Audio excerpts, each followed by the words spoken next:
Hey everyone, it's Debbie, and I want to share some of the information I'm going to be talking about on the Low Carb Cruise 2023 coming up in a week. And my topic is about stress, chronic stress, not the good acute stress, but how chronic stress can impact the whole you. And I put together so many slides that I made another ebook for you. So soon you can find on my website, debbiepotts.net, free ebook, Chronic Stress Impacts the Whole You. And we're going a little bit deeper into how stress impacts your digestion, your gut health, your immune system, your blood sugar, insulin, everything. So I couldn't talk about all that in 45 minutes, so I put it into slides. But first of all, if you don't know who I am, if you've been following me for a while, maybe you don't know, my background is being in the fitness industry as a personal trainer, ran my own fitness studio for 10 years, Fitness Forward Studio, luckily closed it October 2019. I'm a certified NASM personal trainer. I've done metabolic efficiency specialist training and testing, and just started doing that again with Pinoe Metabolic Testing Cart. I've done Ben Greenfield's coaching program 2011, started doing the Superhuman Coach program.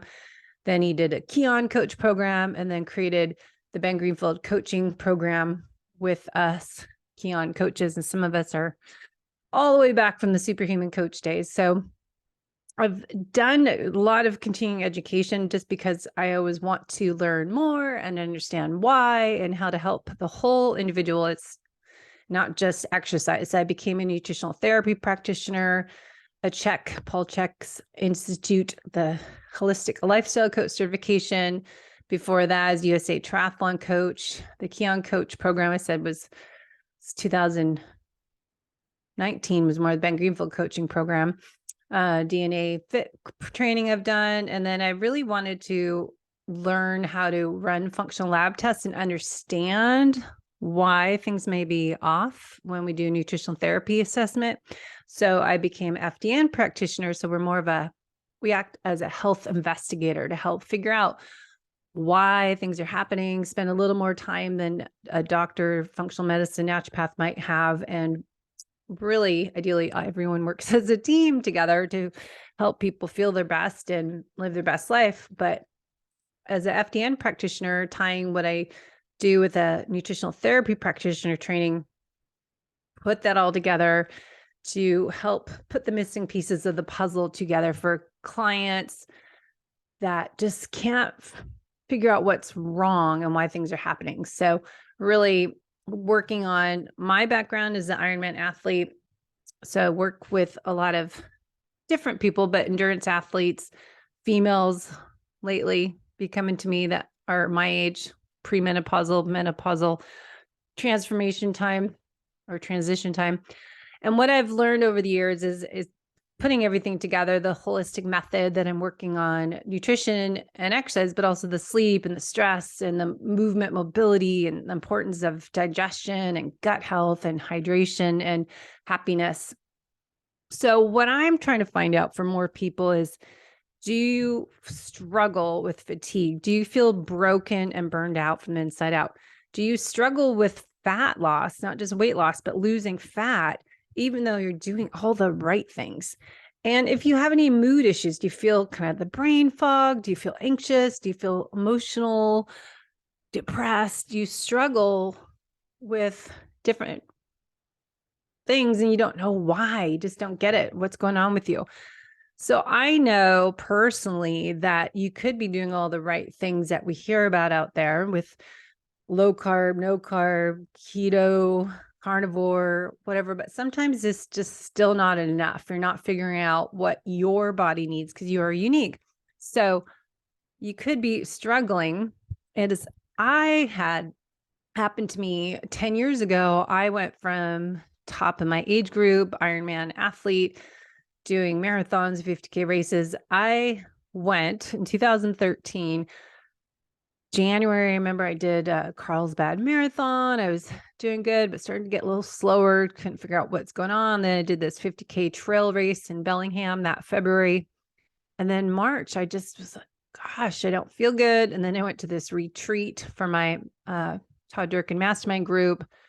And I was doing fasted exercise and really so strict with what I was eating. I was eating mostly fat, focusing on not eating anything that if it wasn't on my list, and I wasn't eating enough, and went and did a speed workout in the afternoon. I remember going out for our, we went out to a winery, took this party bus, and I wrote a whole chapter of it in my book. I wrote, "Life is not a race, it is a journey," because that is when I really realized something was wrong with me. And so I gained weight, but not only did I gain weight, I felt fatigued, and I was feeling sick from those glasses of wine I had on our mastermind retreat party bus experience. I got super sick and really awful experience that night, and was pretty much hungover for a week. So I knew something was wrong with my liver,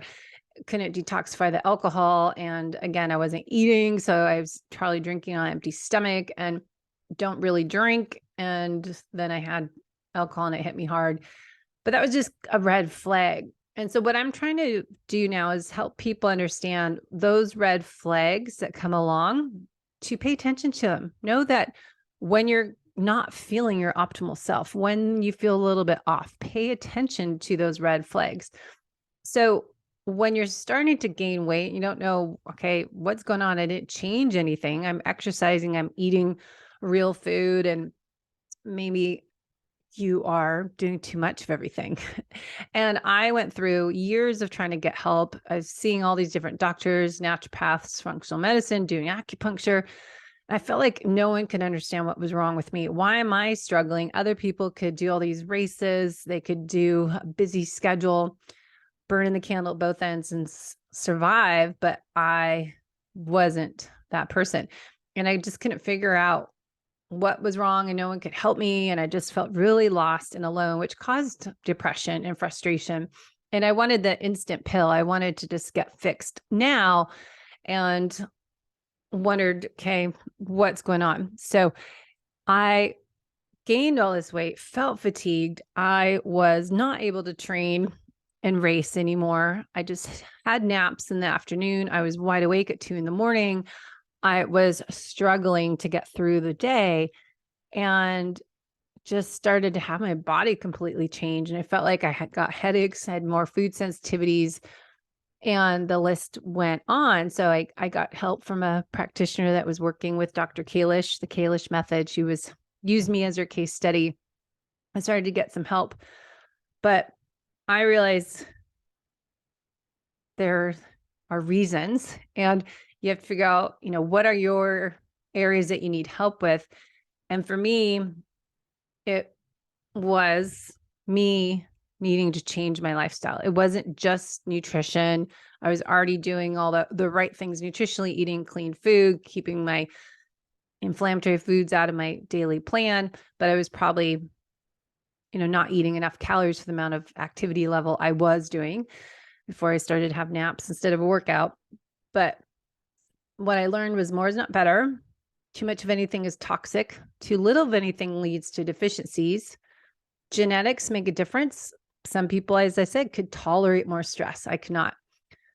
More toxins. I couldn't. I'm more sensitive. So I have to be more supportive of my liver detox pathways and the nutrients needed to support detox. I was more prone to metabolic chaos, this whole domino effect of all these issues that happen when stress is on. As we'll go through, everything is turned off pretty much. And chronic anything doesn't lead to positive ending. Anything you do too much of is not great. So you hear a lot of people talk nowadays about variation, varying your fasting and eating windows, varying your food plan, going a strict keto carnivore for 30 days, reset your gut. And then maybe you do a carb refeed. Maybe you go into more of a keto plan, and then maybe go into more higher carb, nature's carbs refeed. And vary, as Dr. Anna had in her book we've talked about a couple of times on our show, I just think is great plan. And mixing things up, as Ben Azadi talks about on Keto Flex. And so varying everything, even your workouts, switching things up. And chronic fatigue isn't just it's not your adrenals that are broken. It's just the entire system is overloaded. And when we have the hypothalamus talking to the pituitary gland, it also talks not just to the adrenals, but to your sex hormones, your ovaries, gonads, and then your thyroid. So we have to really realize this hormonal imbalance comes from just how we respond to stress. So we'll talk about that and the impact of your mitochondria and your gut. So more is not better, the Goldilocks effect, the right amount needed for you. So signs and symptoms of metabolic chaos. So we talk about gut health. Leaky gut leads to often leaky brain and inflammation in our body. So we have this intestinal mucosal barrier. So if you look at the screens, if you're watching the video, it's easier to see all the slides I'll share. But if you see over on the one side, are tight junctions between the cells, kind of keep the guards on duty. So bad stuff, food particles are undigested, medications, endotoxins, they don't seep through that barrier. And so you can see on the right, the tight junctions are not yet developed or they're compromised. And so we have these little gaps, and intestinal mucosal cells might have more space in between them. And then the villi, the shag carpet, gets damaged. So we don't absorb nutrients as well as have those gaps into. So we get these little holes in our gut we call leaky gut, and they seep through into the bloodstream. So what is metabolic chaos? We talk about this all the time on my podcast. So detox capacity is altered, your hormone, immune, carb metabolism, your musculoskeletal health, your motility issues, your brain fog, cloudy thinking, your sleep, your digestive enzymes are altered, your thyroid function, your adrenal stress and sex hormones are altered. Your mucosal surface is, the integrity of that mucosal barrier is damaged potentially. So you need to look at all of this is connected when we get off balance. We talk in our FDN practitioner program as chronic stress. This cascade happens. So what the founder of our FDN practitioner program calls it is metabolic chaos. Reed Davis is the founder, talks about distress of any kind contributes loss of homeostasis, contributes to loss of homeostasis, dysfunction, dis-ease, and eventually metabolic chaos. If this chronic stress is left untreated, more symptoms appear downstream, and only treating symptoms leads to more dysfunction. So symptoms may be far removed from the stressors found upstream.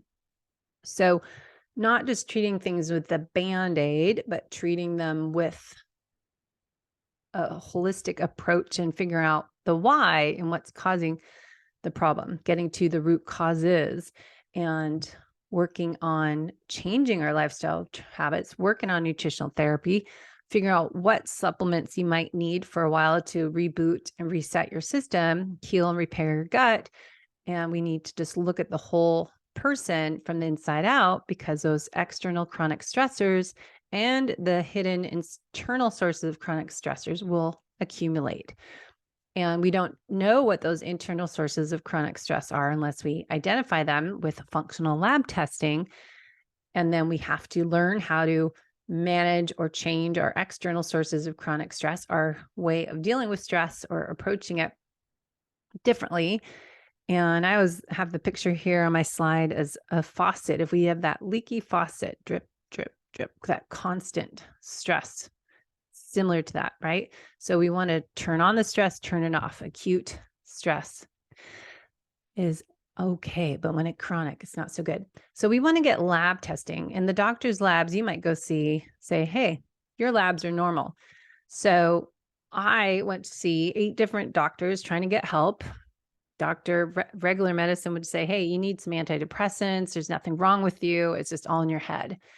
And I knew this wasn't my normal and I wasn't going to accept it. So I continued to search for help, learning more about what is chronic stress. And as I was in a practitioner course at the time, so I was learning about heart rate variability, sympathetic dominance, heart rate changes in heart rate variability, and how we can test that with our heart rate strap and look at our low frequency to high frequency and look at our vagal tone, and then recognizing symptoms of stress on the body as teeth, grinding your teeth, apathy, trouble concentrating, anger, anxiety, headaches, muscle tension, stomach problems, skin irritations, decreased sex drive, and how stress is on impacts everything, and how we want to balance the nervous system, sympathetic and parasympathetic. So what is a stress response? It's the body's autonomic nervous system. It controls heart rate, breathing, vision changes, and more. It's built-in stress response, the fight or flight. We hear about that. Sympathetic response is fight, flight, or freeze, a lot of people say now. That's when we need to respond to that lion chasing us. But when you have a lion chasing you from the time you get up in the morning until you hit the pillow at night and try to go to sleep, that continued activation of the stress response will cause, as anything that's chronic, wear and tear, burnout, and breakdown. Physical, emotional, and behavioral symptoms can develop. So what we want to look at is what's going on in your stressors, figure out what are you doing each day? Are you in fight, flight, or freeze daily? Or are you able to have that cute dose of stress as a cold shower and become more resilient? So the fight, flight, freeze means the fight response is triggered. Your body prepares for physical combat. Adrenaline and other stress hormones are released, leading to increased heart rate, blood pressure, muscle tension. Short term, this can cause physical performance gains and enable the person to defend themselves. But if the fight response is constantly activated due to ongoing stressors, it can lead to chronic high blood pressure, cardiovascular problems, increased risk of heart disease. The freeze response is characterized by immobility. Well, this should say freeze. I wrote the wrong words. Fighting or fleeing is not possible or would be ineffective. The freeze response can be adaptive in certain situations, allowing individuals to assess the danger and fight the best course of action. Chronic activation of the freeze response can lead to feeling of helplessness, emotional numbing, and disassociation. If this continues, is what I'm trying to say, it can contribute to the development of anxiety disorders, depression, and PTSD.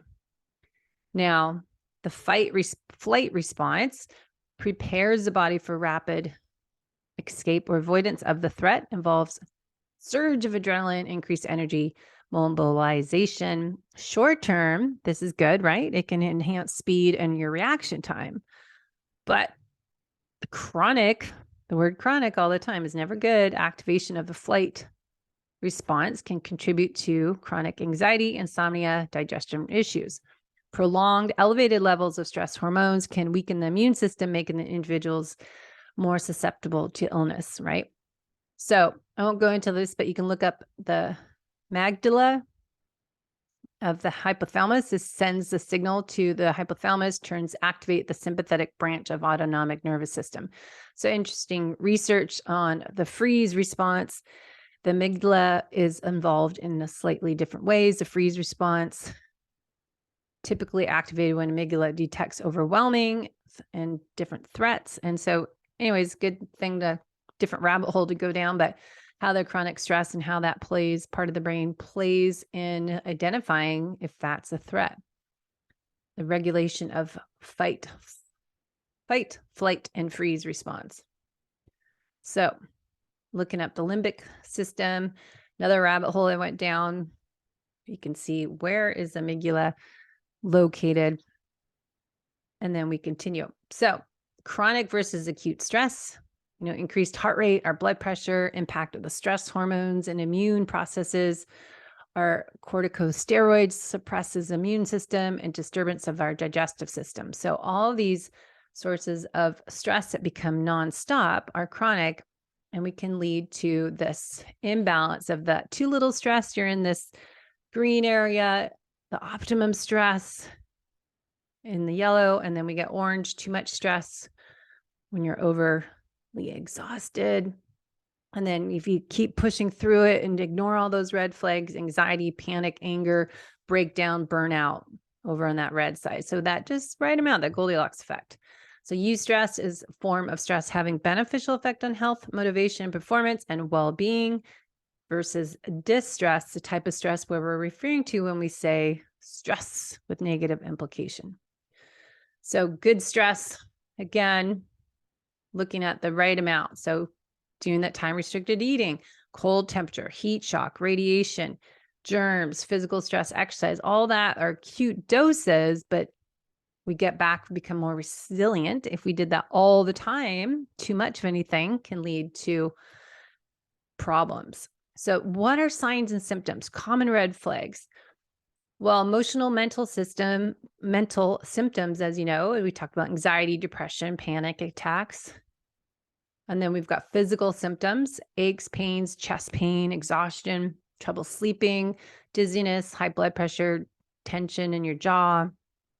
More and more, we can feel that wired and tired. So often when you're having chronic stress, you might feel like you're having to can't wake up unless you have coffee and you're just overdosing coffee for hours all day long. You might feel like you need to crash in the afternoon as you get that 2 o'clock in the afternoon, I need a nap. And then you're tired and get a second wind after you get up from that nap. And then you can't wind down at nighttime. Then you wake up at 2 a.m. Your whole circadian rhythm is off.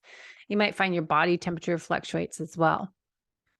Now, unexplained weight gain is part of my investigation of, okay, why did I gain 30 pounds when I was doing low carb, eating healthy foods, getting my healthy fats and protein, lifting weights, doing my strength or interval training, doing my cardio. I was training for Ironmans, marathons. So I was doing exercise. I was fit in leanest shape I've been in, but I gained 30 pounds and lost muscle, gained fat. Why is that? So cortisol can stimulate appetite and cravings. It can promote fat storage, visceral fat around the abdominal organs. So we've got issues there. And cortisol stimulates enzyme lipoprotein lipase, which helps facilitate the uptake and storage of fat in adipose tissues. Insulin resistance is what I feel like I struggled with without testing it back then. But chronic elevation of cortisol levels can contribute to insulin resistance, which is a condition in which the body's cells become less responsive to the effects of insulin. Insulin resistance can disrupt the balance of glucose metabolism and lead to the increase of fat storage, particularly in the abdominal area. And then we have metabolic slowdown. Prolonged exposure to high cortisol may negatively impact metabolism, leading to a slower metabolic rate. A slower metabolism can make it more challenging to burn calories efficiently, potentially leading to weight gain. And then we have disrupted sleep patterns. Elevated cortisol levels can interfere with sleep quality and duration. Poor sleep has been associated with weight gain, obesity, and can affect appetite regulation, metabolism, and energy balance. So, as I said, sleep was an issue for myself. Why is that?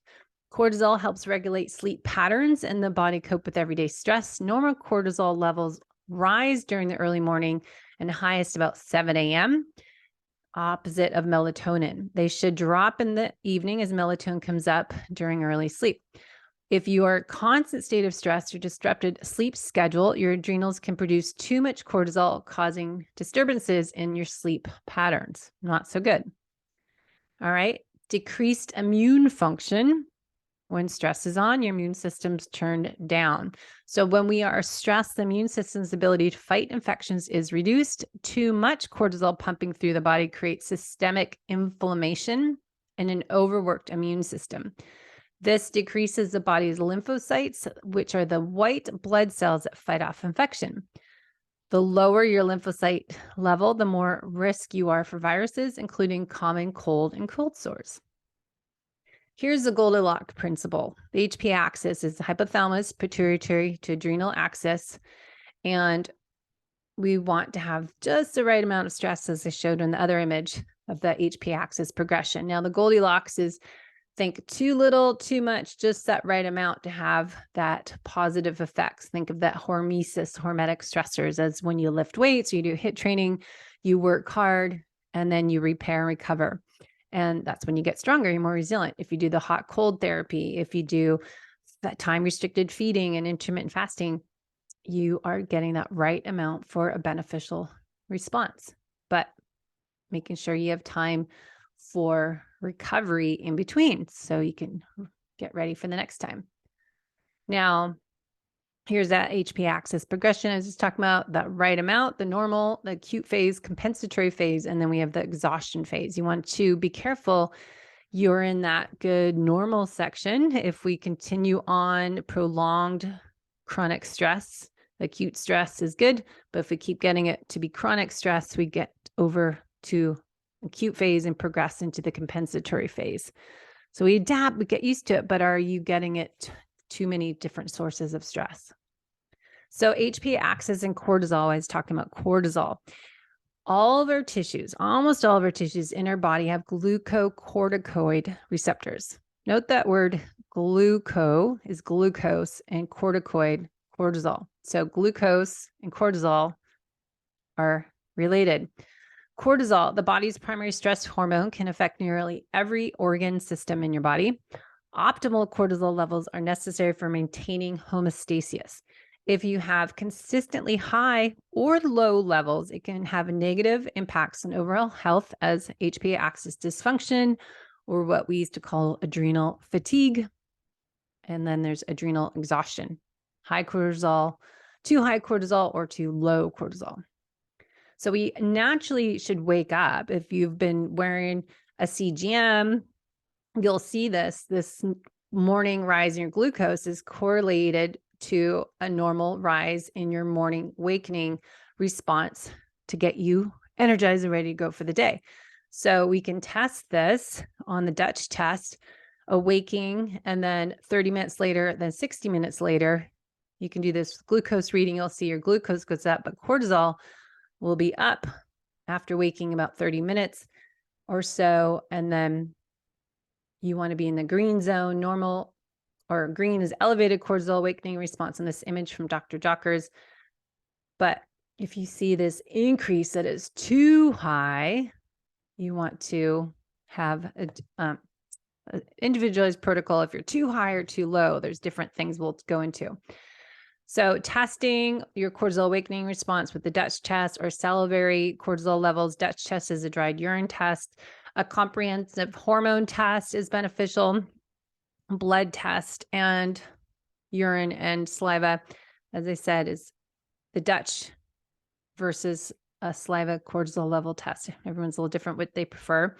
And then micronutrients is B vitamin, zinc, magnesium, calcium can be depleted during chronic stress. So checking your micronutrients is another test you can do. Help identify anything low levels, as well as I like a HTMA hair tissue mineral test.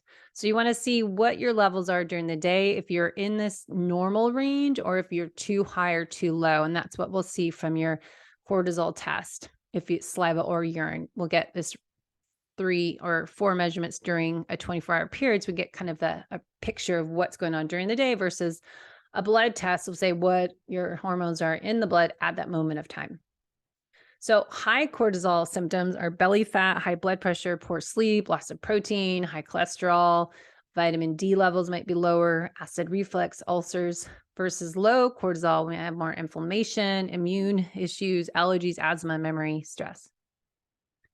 So role of cortisol in our adipose tissue promotes the breakdown of fat. It's involved in our bone, reduces bone formation. Pancreas counteracts insulin. So when cortisol is up, we want to watch our glucose and our insulin levels. Muscle, decreasing amino acid uptake by the muscle. Liver, glucose is generated in the liver. Gluconeogenesis, glycolysis, looking at your glucose storage, glycogen. Okay, so high cortisol. More symptoms of high cortisol you can read over on the slides. Symptoms of low cortisol. And then how cortisol, thyroid, and our ovaries for women are involved, and sex hormones for men and women are going to be impacted. So low cholesterol and DHA can reduce overall testosterone production. High aromatase enzyme activity converts testosterone to estrogen. High 5A reductase levels convert testosterone to DHT. So getting this all tested on the Dutch test is really beneficial. Tested, I guess. Then we can see what type of pattern you have. So instead of just looking at your rhythm, but there's, again, why is this happening and how do we create a program for you? If, for example, on my slide is if you have low metabolized cortisol and low free cortisol, or some people can have high metabolized cortisol and low free cortisol, or vice versa. So there's different patterns we look at to indicate if the adrenals are producing too little cortisol and very little cortisol is available to the body. So metabolized is how much cortisol your body is making and what's available to be used. So sometimes people can be high, but they're not using it, or they can not making a lot and then they high free cortisol because they're not clearing it. So looking at liver congestion. Hypothalamus is not talking to the pituitary gland, or the pituitary gland is not talking to the adrenals, or the adrenals are not responding to the hormones being signaled. So we got to look at the communication system and looking at why. And this is why we become health investigators, and each client is going to be unique. DHA is often low or low normal with this pattern, and we call this stage 2 or stage 3, looking at the 3-stage model of if you're low normal or low. So that's what we do in our FDN practitioner program, is investigate the patterns that we see and correlate this data with other lab tests. So we never just look at one lab. We don't treat results, but we treat the whole person. So stress and cortisol lifestyle habits make a difference. As I said, I saw multiple doctors. I wanted the quick fix. I went to, all these different people to trying to get help, get results. But until I really changed my lifestyle, I didn't get healthy. So possible reasons for high cortisol obviously are stress, but infections, pain, inflammation coming from the food you're eating, pathogens, toxins in your environment, the products you're using, where you live, obesity, insulin, glucose, low carb, Cushing syndrome. Cortisol functions as an anti-inflammatory, so often produced to create inflammation. And possible reasons for low cortisol is more looking as that as a clue. Why is this not working? Why are the adrenals producing too much cortisol? What is going on in the brain not signaling the adrenals to produce more cortisol? So we're always looking at the why and investigating deeper, which leads me to many rabbit holes. So things that I've been looking up is what to avoid if you have high cortisol. Should you be doing these recommendations for HIIT training, stressful workouts, the hot cold therapy, morning cold plunge, sauna, fasting, doing longer fasting? What lifestyle habits that we hear are good for us and help us improve the aging process and our overall health? But what if you have high cortisol? What if you have low cortisol? So helping lower the cortisol, what should we do if we want to get if we have too elevated? Obviously, high sugar intake. You don't want to have a lot of sugar, processed foods. Consuming high amounts of sugar can lead to spikes in the sugar levels, which can cause a stress response in the body, increase cortisol levels that are already high. So avoiding, obviously, sugar, avoiding processed foods, and not prioritizing your sleep. So if you're not getting enough sleep, the cortisol levels will stay elevated, which can lead to risk of problems. So optimizing your sleep is huge. What to avoid with high cortisol: drinking too much coffee. So a lot of times we have to take out coffee for a few months. Switch it to herbal tea. So try to limit your coffee, tea, anything caffeinated. Alcohol, obviously not good. Drinking alcohol with high cortisol can disrupt sleep and increase your cortisol levels. So if you have high cortisol, best to avoid or limit alcohol. If you have high cortisol, overtraining obviously isn't good because we're already increasing cortisol with exercise. So over-exercising raises those cortisol. So you're not allowing your body enough time to recover between workouts, it's important to take active recovery days and looking at your trackers as metrics on your Aura or Whoop or Apple, and testing your heart rate variability scores and making sure you're bouncing back before you go hard again. So recover, work hard, and then recover longer, but making sure you listen to all those metrics you're measuring.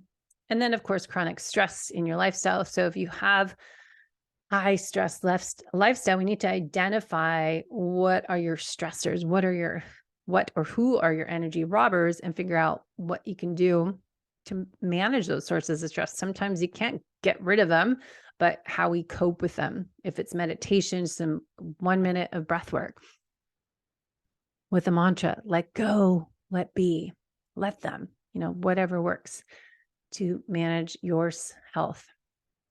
If you have really low cortisol, which I've had for years, is trying to get that production up and get the optimal amount, skipping meals might not be beneficial. Too much intermittent fasting may not be good if your body is already depleted. So you have to be careful of going too low of carb, too low of fat. So figuring out the personalized nutrition plan for you, prioritizing your protein and eating mindfully, really taking care of the whole you with the holistic method elements.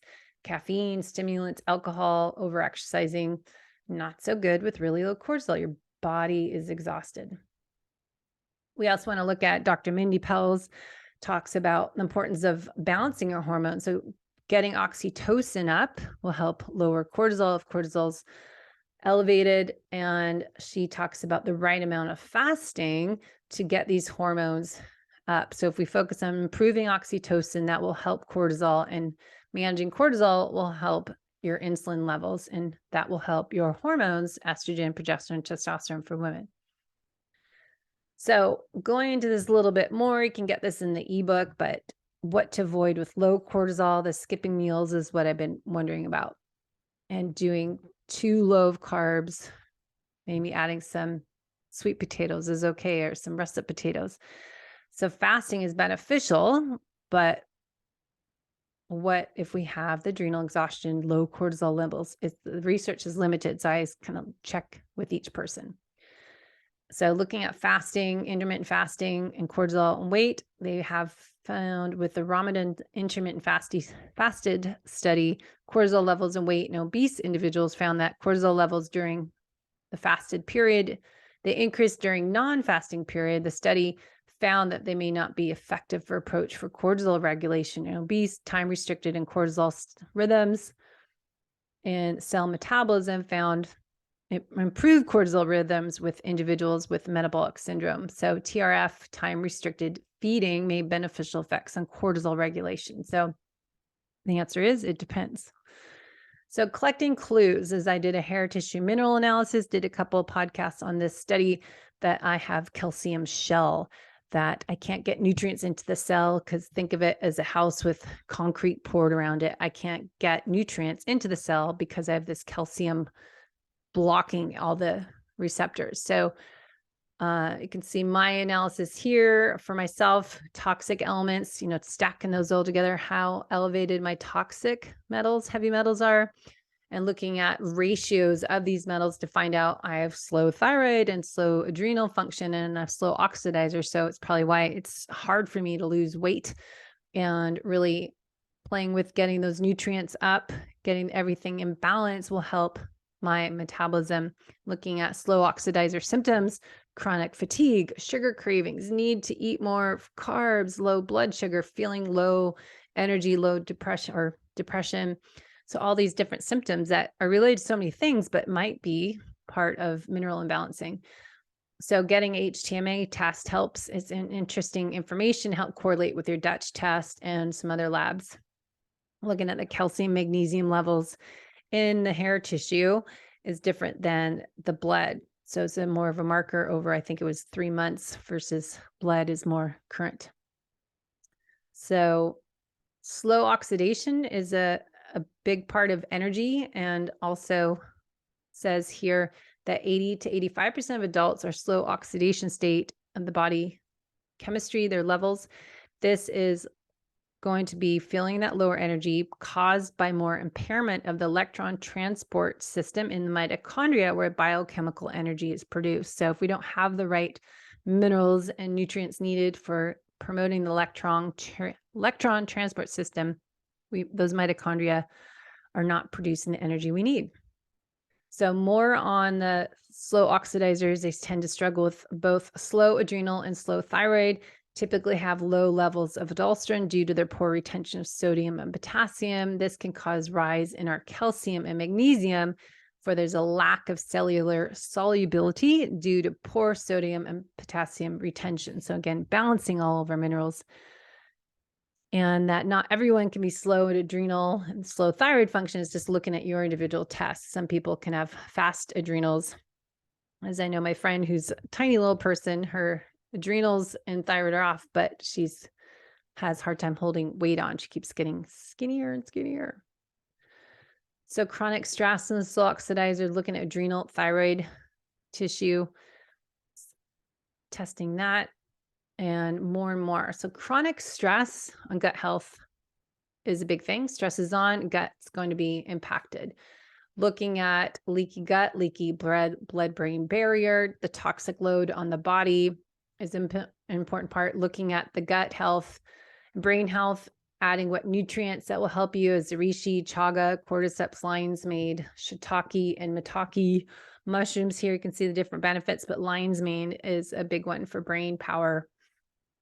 And looking at the vagus nerve, listen to my podcast with Jody Cohen on the parasympathetic nervous system and Rhonda Collier about heart rate variability. And we did a podcast with Dr. Jay Wiles on HRV. So really important to measure yours, as I did when I first got adrenal exhaustion signs and symptoms in 2013. I actually met Rhonda Collier back there and did a 30-day study with their Sweet Beat Life and measured my HRV every morning, and learning how I can control that and improve it with my breathing and taking a time out to reset and reboot. Inflammaging, you might hear about that word, cell senescence, cell debris, gut dysbiosis, immunosenescence, chronic stress and inflammation. So I think a lot of our aging and issues with cell damage is related to external and internal sources of chronic stress. So diving into research on food, gut inflammation and stress, getting inflammation in our gut. It's a physical stressor, food intolerances. So a lot of people that might be non-celiac gluten sensitivity have been found to trigger inflammation in the central nervous system and cause gut-brain axis dysfunction.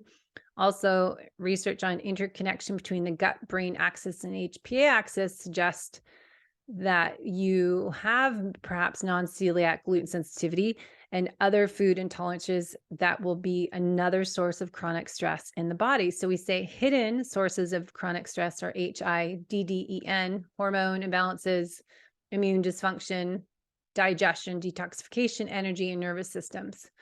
So looking at chronic inflammation, where is that coming from? So diving into all this, I'm going to stop here, but just head to the website, debbiepotts.net, get your free copy of this, because I went down rabbit hole after rabbit hole: chronic stress and depression, irritable bowel disease, rheumatoid arthritis, pathogens, inflammation, glucose, insulin, stress and high cortisol, how it equals to weight gain, as we talked a little bit about. Every stress response is a blood sugar response. How to track your glucose changes with the CGM is NutriSense, because I found out my stress level driving a car, if I'm in traffic, will increase my glucose. So really looking at how you respond to stress and how it impacts your blood sugar. Insulin resistance, how that's correlated with stress. Peter T had some great information on insulin resistance, our FDN program.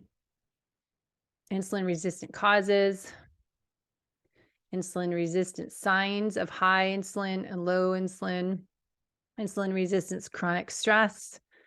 So I went on and on: obesity, weight gain, mitochondria, cell danger response, biohacks for mitochondria, and supplements, talking about cell danger response, And thyroid, tons of info, chronic stress and thyroid, a big topic we should go into another show. Stress causes thyroid hormone resistance. Stress causes imbalances in other hormones. And looking at solutions. So I think this is what I work with people individually, testing and not guessing, getting the lab tests, the stool tests, investigating what are their signs and symptoms of stress and metabolic chaos, looking at signs of chronic fatigue, what it might be coming from, if it's your gut microbiome, if there's part genetics, part mitochondria function, part HPA axis function or dysfunction. And so we want to check all this and measure it and then retest, 6 months later after working on lifestyle habits. So tons of information, but I always like to start people first on nutrition and the right exercise and their lifestyle habits. So we can't out supplement poor habits, lifestyle habits. We can't out exercise poor nutrition, but really the lifestyle habits, how we manage our stress is so important to do. So really looking at improving thyroid health, looking at what you can do to manage your stress first, than just taking a medication as thyroid pill to help everything. We need to look at all of this and figure out personalized program for you. So balancing your blood sugar, your gut health, your food intolerances, reducing any chronic infections you might have as Epstein-Barr virus or Lyme disease, looking at your environmental toxins, your sleep cycle. What are you doing at night? How are you starting the morning? So we want to get that sleep hygiene routine. Looking at your exercise, your adaptogens. Are you taking any supplements? Why are you taking them? When are you taking them? Are those good for you? Do you need them? And what time of day are you taking them? So looking at research, working on what you're eating, but how, when, why, and where. Anti-inflammatory diet, nutrition for your adrenals, eat for your hormones. Listen to my podcast with Dr. Elizabeth Bright about more of a high-fat carnivore for feeding your hormones. And getting those nutrients as we need is magnesium, vitamin C, zinc, omega-3 fatty acids. And then working on calming. If you're high strung, maybe you need some L-theanine and some GABA or CBD, some magnolia, relora, some herbal tea to balance you out. But you can't out supplement those lifestyle habits. So don't try to calm down with all these supplements if you're not doing the work. So getting your mind right, getting some mantras, some positive things, looking at what you can do differently. What can you control? Maybe you can't get rid of your mother-in-law, but you can work on positive attitude. My thoughts need to be positive to create positive energy, positive vibes. Monkey mind, so you're focusing on one thing, not multitasking. So getting mindful, not being around people that you should be enjoying and you're all on your phones. So slowing down, focus, connect, and enjoy being with each other. Playing and laughing more is a really important part. Identifying what your stressors are if you get distracted easily. So really looking at working on the whole you, working on how you eat north to south. So improving digestion, our HRV, our chewing your food, eating slowly, not working on 10 things while you're eating, some mindful versus mindless eating, making sure your stomach's acidic enough to digest and break down that food. And you might need some digestive enzymes. You might need some HCl betaine if you do not have H. pylori infection. So again, excessive consumption of refined sugars, processed foods, vegetable oils, getting rid of the wheat, gluten, and the inflammatory foods is really important. Consistently. Chronic eating, not giving your time for digest rest, your microbiome diversity, detoxification. Is your liver working right to detoxify all those toxins in our environment? Not moving during the day. Too much exercising the black hole, zone 3, you're not doing enough zone 2 and zone 5 and intervals with recovery. How you start the day, morning sunshine. Addicted to busyness, knowing when to slow down. So really what I had to do is, I moved from Seattle to North San Diego, looking out at the mountains in Elfin Forest and Lake Hodges, and I'm out at the beach when I can. And I'm outside swimming, master swimming at lunchtime in the nature, sunshine usually. And we need to change what we can. So taking ownership of your health and working on reducing that stress. If it's journaling, making time with friends that you feel happy around, not the energy robbers. So those are things I work on with clients. So taking time to get outside, creating a space between our environment and ourselves so we have some room to respond rather than react. Eliminate distractions. Figure out what your area of opportunities are in that Goldilocks effect. So let me know if you have questions. Head to debbiepotts.net. You can schedule a discovery call with me and we can talk about my different coaching programs. Even if you just want the assessment, let's go into what you're doing now. Let's do nutritional therapy assessment. Let's do a 3 to 6 day food log with signs and symptoms and your exercise, matching that with your recovery, repair, your heart rate, your glucose, time of day you're eating, and more. So hopefully that gives you some help to get started, but check out the assessment program, or I have a full investigation program or a VIP comprehensive program that's a year, 6 months to a year long. So let's talk soon. Enjoy the day. Thanks for listening, and hopefully you learned something new today.